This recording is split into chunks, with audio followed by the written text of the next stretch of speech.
Ouvir Imagens com Gisele Beigelman.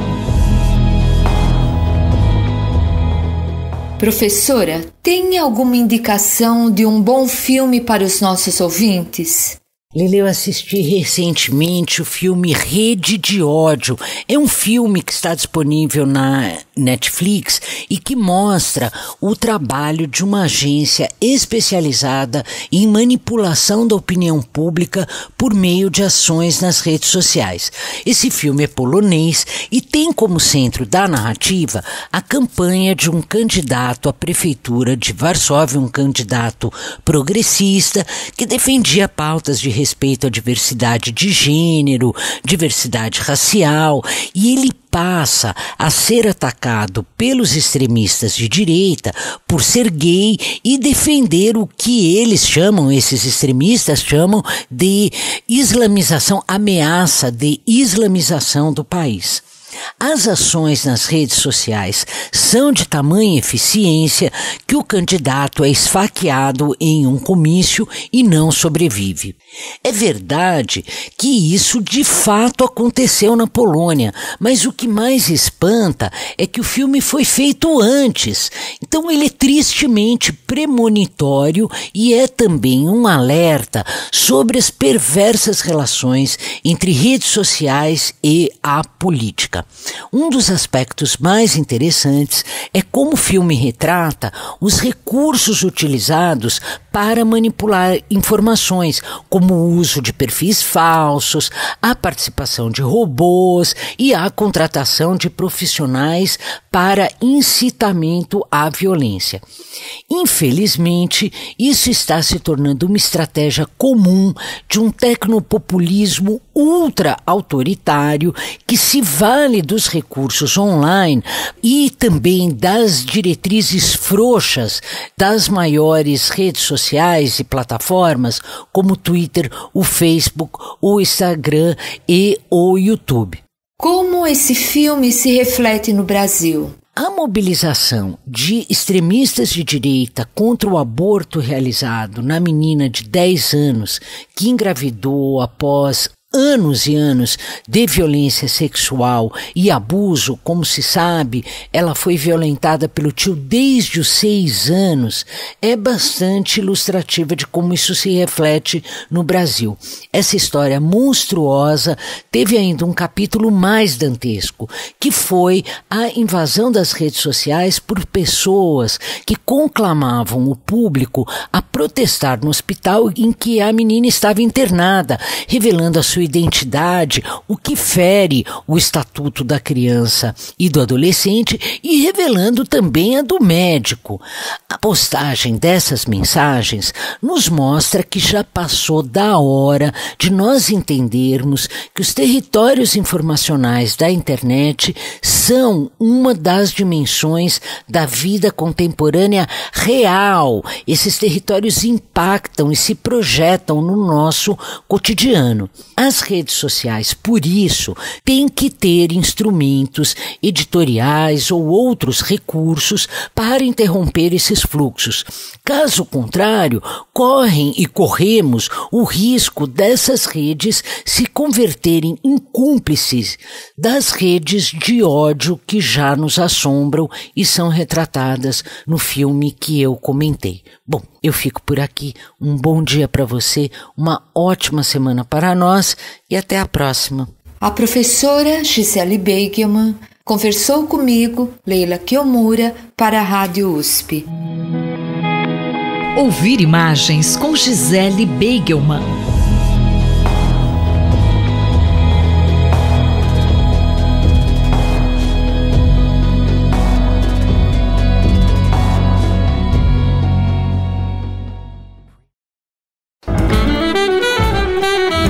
Economia, por Gilson Schwartz.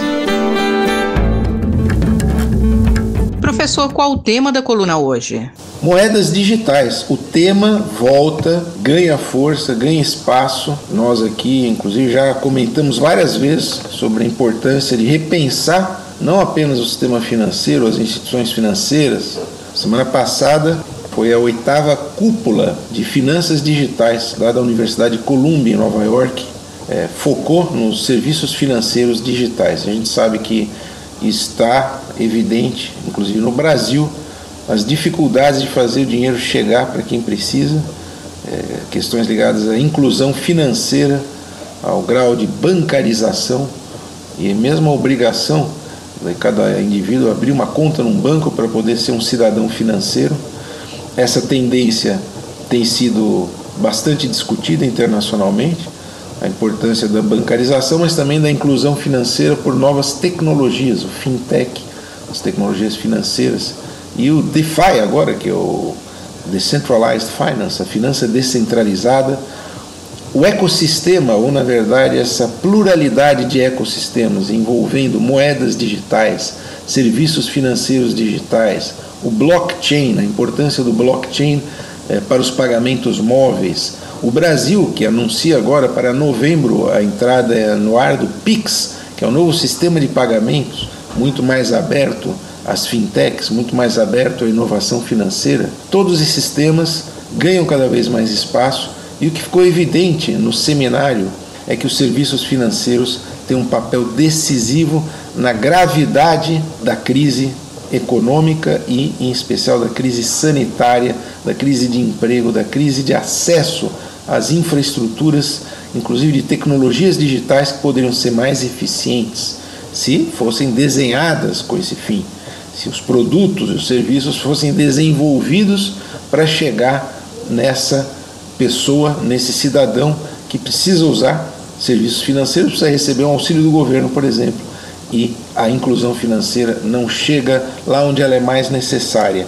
Essa discussão sobre serviços financeiros na era do Covid-19, ela foi organizada por um observatório dos serviços financeiros digitais, do Instituto Columbia para Teleinformação, que pesquisa o que vai acontecendo, inclusive nos países em desenvolvimento, né, a importância das questões de segurança, as questões ligadas ao próprio ecossistema de sistemas financeiros digitais e algo que tem sido cada vez mais discutido, que é a pluralidade, a diversidade e a necessidade de moedas que ajudem a enfrentar a crise, tecnologias que cheguem a quem precisa e moedas que funcionem, que sejam desenhadas digitalmente, orientando o comportamento dos indivíduos, dos coletivos, dos territórios em direções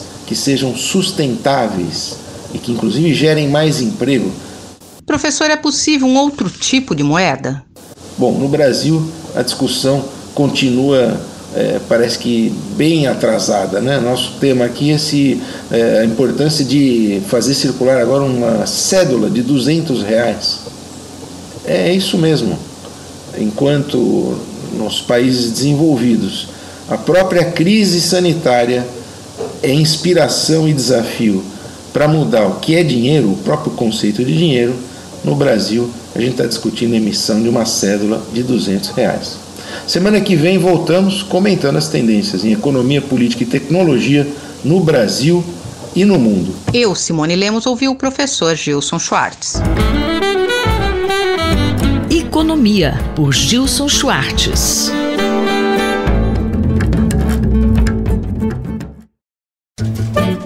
Horizontes do Jornalismo, por Carlos Eduardo Lins da Silva. Professor Carlos Eduardo, a pandemia e os problemas econômicos e sociais decorrentes dela estão causando sérios problemas aos correspondentes internacionais ao redor do mundo. O que o senhor destaca nessa situação? Os correspondentes internacionais, Márcia, como nós sabemos, têm tido um declínio muito grande na profissão jornalística desde o início da crise estrutural do jornalismo 30 ou 35 anos atrás. Os correspondentes sempre foram a elite do jornalismo. Todo jornalista no século XX, quando se dedicava à profissão, tinha como meta acabar correspondente. Muito bem pagos, prestigiados, com espaço garantido por causa da importância das suas informações. O correspondente era realmente um personagem importante na vida do jornalismo. No entanto, isso tem acabado. E poucos jornais hoje em dia no mundo se dão ao luxo de manter uma equipe de correspondentes no exterior. A pandemia, como em outros aspectos, agrava essa situação. E é particularmente dramático porque a área da correspondência internacional já há algum tempo vinha cada vez mais sendo ocupada não por empregados fixos dos veículos, mas sim pelos chamados freelancers, ou seja, pessoas que faziam e fazem suas matérias e ganham separadamente por elas. Ou seja, eu faço uma matéria e sou pago por aquela matéria e não tenho nenhuma garantia de que eu vou ter outra matéria para fazer naquela semana, ou naquele mês, ou mesmo naquele ano. E é claro que, embora haja muitos jornalistas freelancers importantes e de alta qualidade, o trabalho de quem se dedica à sua atividade dessa forma tende a ser pior, pela insegurança e pela necessidade que a pessoa tem de arrumar outras fontes de receita para poder sobreviver. Então é uma situação ruim que os correspondentes e os freelancers estão vivendo, e é preciso que se tenha isso em mente quando se lê ou se assiste o material produzido por eles em outros países. Professor, a gente já discutiu em outras colunas a dificuldade do jornalismo local. Hoje a gente fala também da dificuldade do jornalismo internacional, feito em outro país. O que esperar para a nossa profissão nesse sentido? Nossa profissão vive momentos muito complicados, como nós temos aqui ao longo destas colunas tentado discutir. Eu acho que ela continua sendo importantíssima. E mesmo no caso do correspondente internacional, veja, a pandemia é um evento global, é um fenômeno que atinge o mundo inteiro. E é mais importante do que nunca você poder contar, a sociedade poder contar com informações que sejam realmente verificáveis, confiáveis e que ajudem as pessoas a tomar as decisões de políticas públicas necessárias para fazer frente a esse desafio. Portanto, é mais do que nunca necessário que haja bom jornalismo internacional. No entanto, como nós estamos aqui conversando agora, isso fica difícil com a crescente complexidade de manter os veículos vivendo materialmente, devido a todos os problemas que a gente já conhece e já discutiu. Inclusive, é importante lembrar que a pandemia tem sido um campo bastante fértil para a disseminação de desinformação. Para combater a desinformação, a única arma é o jornalismo sério, o jornalismo profissional, o jornalismo que a gente costuma fazer e que tinha se acostumado a consumir, mas que nos últimos anos tem perdido tanto espaço devido à crise do jornalismo e à crise social provocada pelo novo ambiente de comunicação. O jornalista e professor Carlos Eduardo Lins da Silva, colunista da Rádio USP, conversou comigo, Márcia Blasques. Horizontes do Jornalismo, por Carlos Eduardo Lins da Silva.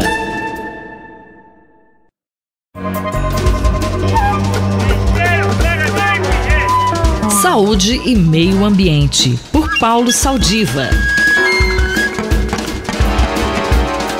Bom dia, professor Saldiva. Neste mês tivemos poucos dias com chuva e frio, apesar de estarmos no inverno. Algo no clima está errado, professor? Olá, Cinderela, olá, ouvintes da Rádio USP. É sempre um prazer estar aqui falando sobre meio ambiente e saúde. Nós estamos voltando a ter o frio que faltou durante o inverno até agora, e voltaram também as chuvas que estavam ausentes do nosso ambiente há tanto tempo. Essa combinação de baixa umidade do ar, uma amplitude térmica muito grande e a falta de chuvas indicam e reforçam as mudanças que vêm ocorrendo em nosso planeta e especificamente no sudeste do Brasil. Temos cidades, por exemplo, como Curitiba, que inicia um racionamento. A região da Campanha Gaúcha assim também ocorreu.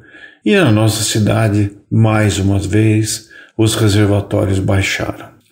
Esse é um sinal, essa febre urbana, ela não é dissociada da febre causada pelas infecções, a sujidade da poluição do ar, que indicam claramente que nós temos que repensar a organização e o nosso modo de viver. As demandas que temos sobre energia, a forma como organizamos o espaço em que vivemos. Professor, estamos sentindo os efeitos da falta de cuidado com o meio ambiente? Os sinais claros de que alguma coisa está errada, eles são múltiplos. Nós estamos passando, e cada vez mais, por situações críticas que podem comprometer desde o abastecimento de água até, no caso da infecção, a nossa capacidade de respirar. Bom, os sinais estão dados. Temos muito trabalho para recompor aquilo que foi perdido ao longo de um crescimento explosivo, tanto da população do planeta, como também da forma como nós organizamos o nosso modo de vida. As lições foram duras e espero que a partir delas tenhamos que retomar o caminho da virtude ambiental. Eu não estou falando isso no sentido moral, mas simplesmente no sentido de colocar o nosso meio ambiente de novo como prioridade dentro da nossa organização e modo de encarar as atividades do dia a dia. Muito obrigado a todos e até a próxima oportunidade. Eu sou Cinderela Caldeira e conversei com o professor Paulo Saldiva para a Rádio USP. Voltamos na próxima semana.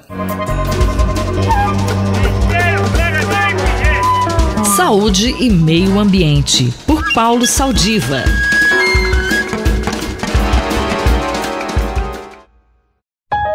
Observatório da Inovação, com Glauco Arbix. Bom dia, professor Glauco. Na semana passada, o governo do estado de São Paulo enviou o projeto à Assembleia Legislativa que prevê medidas para o ajuste fiscal e equilíbrio das contas públicas. E pelo projeto, as reservas financeiras das universidades públicas estão sendo chamadas de superávit. Essas medidas podem comprometer as pesquisas a longo prazo, professor? Bom dia, ouvintes da Rádio USP. Bom dia, Cinderela.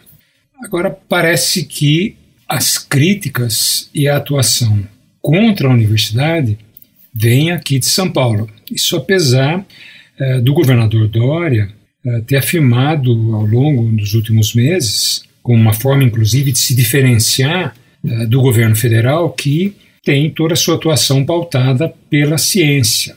Veja vocês, há um projeto de lei que já está na Assembleia Legislativa, já está tramitando, e que permite ao Tesouro do Estado se apropriar das verbas, dos recursos chamados as reservas, aquilo que o governo caracteriza como sendo um superávit financeiro, tanto das autarquias quanto as fundações do Estado de São Paulo, sem mesmo pensar em excluir os casos das fundações que têm autonomia determinada pela Constituição, tanto a federal de 88 quanto a estadual de 89. Esses fundos de reserva, eles são caracterizados equivocadamente como sendo superávit financeiro. Na verdade, não se trata de algo a mais, se trata de fundos e de reservas que as fundações e autarquias, universidades como a USP, a Unicamp, a Unesp, mas basicamente no estado de São Paulo, a USP e a FAPESP, elas acumularam ao longo dos anos e funcionam como uma reserva para evitar descontinuidades. Lembre-se que a forma de financiar essas instituições vem do ICMS, do imposto arrecadado. Quando a economia se retrai, há um impacto direto na arrecadação, portanto, no financiamento dessas instituições. Foi por isso que, mesmo diante da crise, a FAPESP pôde honrar os seus compromissos, pôde pagar os seus bolsistas, manter o financiamento de projetos de pesquisa tão importantes ao longo do período de pandemia, como nós estamos vendo atualmente, assim como a USP, ela conseguiu manter suas atividades graças a esses fundos. Então não tem nada a ver com uma ideia de superávit, certo? O que tem a ver é com a capacidade dessas instituições de se pautarem pela estabilidade dos recursos, de modo a não pegar pesquisadores, cientistas no contrapé e interromper, descontinuar os seus projetos. Ora, no caso da FAPESP, se esse projeto for aprovado, isso significa que o governo pode se apropriar de algo em torno de 550 milhões de reais em bolsas e auxílio à pesquisa. No caso da USP, cerca de 480, 500 milhões de reais que iriam para o Tesouro do Estado. Claro, todo mundo se preocupa com os problemas fiscais, a pandemia realmente ela gera impactos muito nocivos sobre as finanças públicas, mas não dá para fazer isso às custas da ciência, da pesquisa, da educação. Isso é muito ruim.